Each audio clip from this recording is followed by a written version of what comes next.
ऐसे प्रशिक्षण में पहन सकते हैं। बाकी और भी काम में आने वाली चीजें, जैसे मैं आप मेरी ड्रेस देख रहे हो कि 12-13 सालों से मैं इसको एक रूप से काम में ले रहा हूँ, उसमें कुछ नहीं बिगड़ा। तो आप सभी साथी कल हम और मिलेंगे तो अधिक से अधिक संख्या में जिनके पास ड्रेस है वो पहन के आए। ऐसा है कि आप वहां से नहीं पहन कर कोई बात है, साथ में है यहाँ पहन कर ड्रेस को। मेरा निवेदन इसी के बारे में रहेगा कि किस प्रकार स्काउटिंग को अपने विद्यालय में शुरू करें। कई बार ऐसा होता है कि हमें जब तक हम इसमें अनुभवी हैं तब तक हमें ऐसा लगता है कि बहुत बड़ा भार है या इसमें हमें कहाँ जाना पड़ेगा, बच्चों को कहाँ जाना पड़ेगा।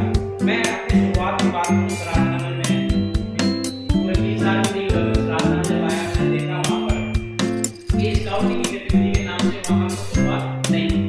और उससे पहले की जब बात करें हो सकता है 20 साल पहले की, शर्मा जी बता रहे थे, साहब बता रहे थे कि प्रार्थना के विशिष्ट नाम का स्काउटिंग है। तो शुरुआत में मैंने क्या किया कि मैं 5 ड्रेस लेके अपनी जेब में 5 ड्रेस ला के 5 बच्चों को छाट के बच्चों को पूछा कि कौन से बच्चा इसमें रहना चाहता है। तो कई बच्चों ने हाथ खड़े किए। पहले तो जिज्ञासा होती है कि हम इसमें क्यों रहे, क्या फायदा है। सबसे पहले बात ये आती है, चाहे अभिभावक हो चाहे विद्यार्थी हो, कि इसमें फायदा क्या है। जहाँ फायदा होगा वहीं आदमी जुड़ेगा, जब फायदा नहीं होगा तो वो थोड़ी देर बाद उसको भूल जाएगा, छोड़ देगा उसको।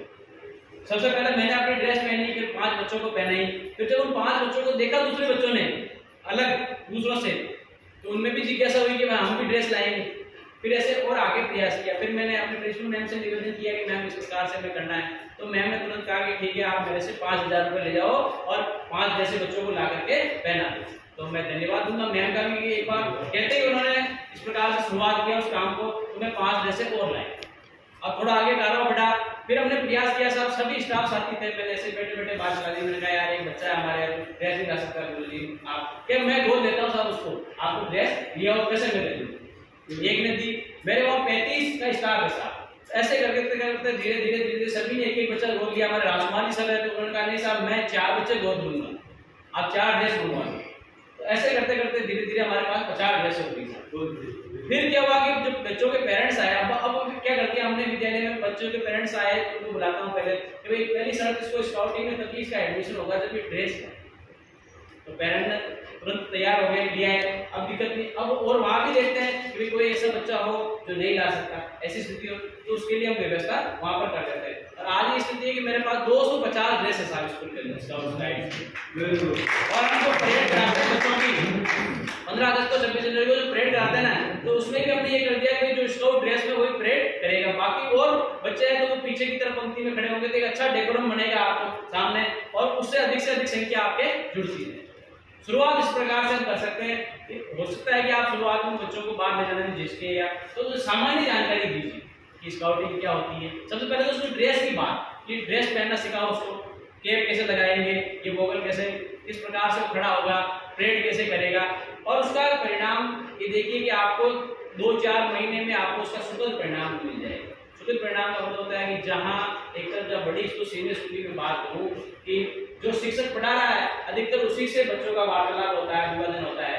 आज मेरी स्थिति मेरे विद्यालय की बताऊँ, छोटा सा बच्चा है वो भी आकर के 2 होते हैं।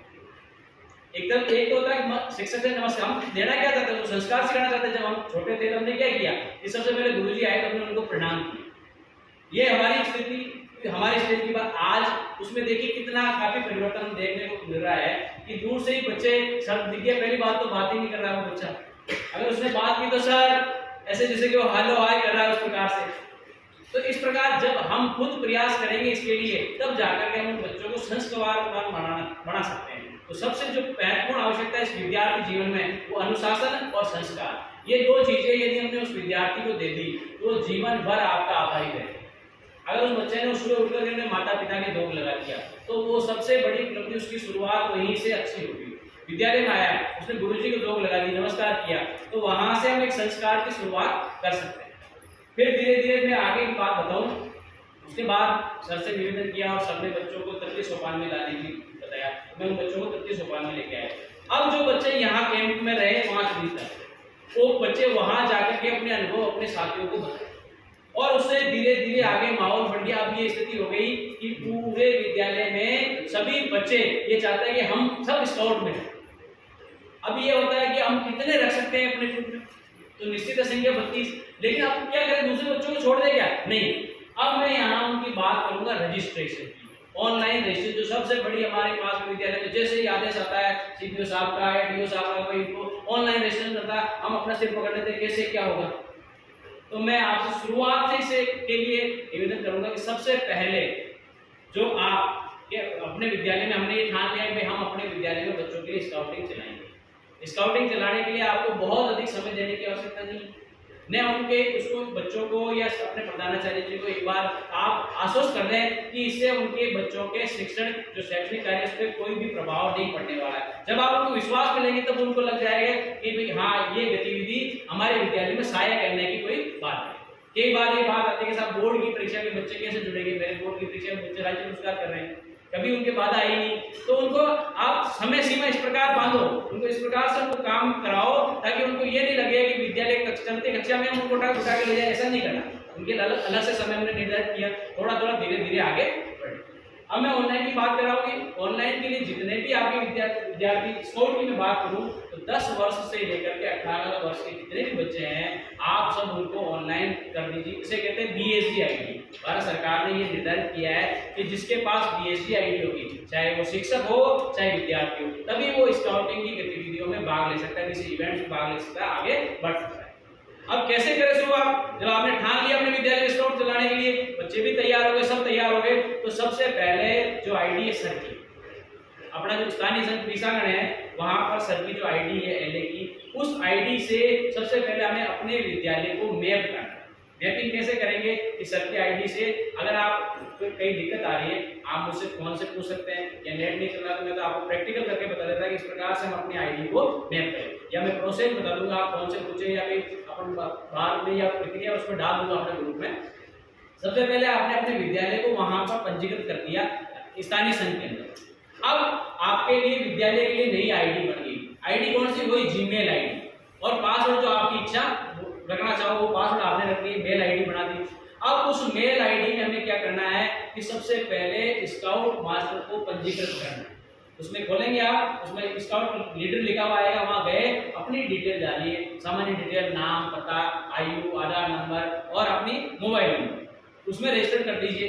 अब रजिस्टर करने के बाद क्या होगा कि अब आपको भी अपनी आईडी मिल गई। आपकी खुद की आईडी क्या है? आपकी जीमेल आईडी है। जो मेल आईडी है आप चाहे तो नई बना दें, कोई दिक्कत नहीं, आप जो पुरानी चला रहे हैं उसके अलावा नई भी आप क्रिएट कर सकते हैं और अपना पासवर्ड बना लीजिए। अब तीसरे नंबर पर आया कि हम अपनी खुद की आईडी को जब खोलेंगे तो उसमें स्टूडेंट्स के बारे में लिखा आएगा, उसमें एक एक बच्चे को फिर आप जोड़ते जाइए, बच्चे का नाम, पिता का नाम, उसकी जन्म तिथि, इस प्रकार हम करते हुए जब जोड़ेंगे तो आपकी संख्या उसमें लगातार जैसे बढ़ती जाएगी। अपने विद्यालय में आप चाहें तो बोलिए 10 वर्ष से लेकर के ऊपर के जितने बच्चे सबको आप रजिस्टर्ड कर सकते हैं, क्योंकि वो सब पात्र हैं इसके लिए, 10 से लेकर के 18 साल के बच्चे।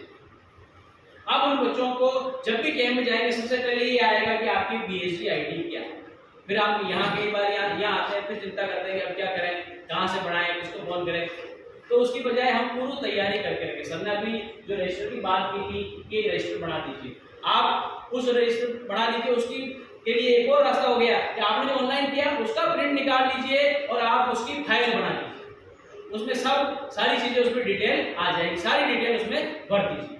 तो ये हो गई तैयारी आपकी। अब क्या करना है, जैसे ऐसा होता है कि साहब वो बच्चा चला गया क्या होगा, तो उसमें एक ऑप्शन आता है, जैसे अपन एसआर सारा दर्पण में एसआर से टीसी काटते हैं साहब सारा दर्पण से ऑनलाइन, वैसे ही उसकी टीसी वहां से कट जाएगी, उसको अपन पृथक कर देंगे। अब वो कहीं अन्य विद्यालय में गया है, वहां भी स्काउटिंग सामान वाला चलता है, तो उसकी यहाँ से उसका ट्रांसफर भी हो जाएगा, उसके नंबर बता दीजिए, उसके पास सर्टिफिकेट है, वो वहां चलता रहेगा। जैसे मैं मेरे विद्यालय की बात करूँ, मेरे विद्यालय में कुछ बच्चे पढ़ रहे थे, अब वो कृष्णा कैसों में चले गए, उन्होंने तृतीय सोपान मेरे यहाँ से कर लिया, तो क्या मैं उनको छोड़ दूंगा? नहीं, अब मैं उनको वहां से राज्य पुरस्कार कराऊंगा साहब। उन बच्चों की आईडी वगैरह मैंने उस सर को सेंड कर दी, ये इनकी आईडी है, वहां उनके ऑनलाइन वो अपनी आईडी में ले लेंगे और वहां से उनकी प्रगति आगे स्काउटिंग में चालू रहेगी। इस प्रकार वो आगे करने से क्या होगा कि हमारा सबसे पहले जो ऑनलाइन रिकॉर्ड है ना वो अच्छा हो जाएगा, और क्योंकि सरकार का दबाव भी देता है इसमें कि आपको करना ही है, फिर सीपीओ साहब का आदेश आता है कि अब आप करो, जल्दी करो, ये करो, उसकी बजाय एक ही बार आपको रजिस्ट्रेशन करना है। यानी जिस प्रकार से आपने एक बार सारा दर्पण नाम लिख दिया बच्चे का, तो जब तक आप उसका नाम हटाओगे नहीं, जब तक वो नाम हटेगा नहीं। अब उसमें आगे से आगे उसकी योग्यता जोड़ते जाओ, वहीं से फिर उसका राज्य पुरस्कार का पारमण्य आ जाएगा, राष्ट्रपति पुरस्कार का पारमण्य आ जाएगा। इस प्रकार से हमारी ऑनलाइन प्रक्रिया बड़ी आसान है। एक बार जब हम खुद हाथ से करके देख लेंगे तो इसमें कोई दिक्कत आने वाली नहीं है। और अधिकतर मेरे जो साथी युवा साथी है ये सारा काम मोबाइल से करते हैं। अभी ये यूट्यूब मोबाइल का है। जिस प्रकार से हम देखते हैं कि आजकल जो सारा कार्य है वो ऑनलाइन हो रहा है, आप सभी इसमें पारंगत है। इसको आप इससे जिस प्रकार जुड़ जाओगे उसके बाद फिर आपको दिक्कत नहीं आएगी। फिर आप खुद भी ट्रेनिंग में जा रहे हैं तब भी BSc ID चाहिए, वहाँ भी BSc ID से काम चलेगा। अभी मैं पंचमढ़ी गया था NTC पायनियरिंग प्रोजेक्ट के लिए, स्पेशल कोर्स करने के लिए सर ने मुझे वहाँ भेजा पंचमढ़ी के अंदर। तो अब वहाँ पर भी सबसे पहले यही था कि आपकी BSc ID होनी चाहिए। आपके पास BSc ID नहीं है तो वहाँ से भी आपको लौटा सकते हैं। सेंटर जो नेशनल का जो कहता है, मानो कि जो सबसे बड़ा प्रशिक्षण स्थल है भारत का, मक्का कह दीजिए आप उसको, या बड़ा तीर्थ मान लो, जैसे अयोध्या तीर्थ है उसी प्रकार से वहां पर सारी प्रशिक्षण, चाहे वो आप LT की करो, ALT की करो, कोई भी प्रशिक्षण ले रहे हैं तो वहीं से उसकी सर्टिफाइड होता है। और वहां से जो सर्टिफिकेट आते हैं हमारे वो सारे ALT के LT के प्रशिक्षण के वहां से। ये छोटी सी मैंने बात आपके सामने रखी इसलिए कि आप थोड़ा इसके बारे में जान जाएंगे है क्या चीज। कई बार हमें मन में होता है हमने प्रशिक्षण ले लिया, मीटिंग में जाए, अगली बार कोई दूसरा आ गया, सबने भी बताया, तो इस प्रकार से हम बस। बहुत बहुत धन्यवाद, आपने सुना। जय हिंद, जय भारत।